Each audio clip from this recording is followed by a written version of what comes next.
How to add music to Instagram post. So if you want to quickly go ahead and learn how you're going to add music to your Instagram post, here's what you're going to do. When you're here on your Instagram, you're going to swipe to the left to obviously go to your story section. Over here, you're going to take an image as so, and to add music, you can either go ahead and choose the music button over here. So you can either do that or choose your stickers and click on music over here and then choose any song. So let's say I'm going to go with this one. And that is how you can add it on your Instagram story. So, and to add it onto your post, what you're going to do is you're going to click on the plus icon. Okay, you're going to choose the images that you want to add the post in. Once you're going to do this, make sure that it is posted as a post here like that. You're going to choose the post, click on next, then you're going to click on next again.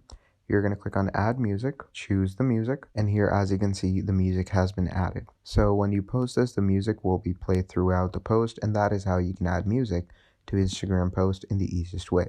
So thank you for watching, and I'll see all of you in the next video. Goodbye.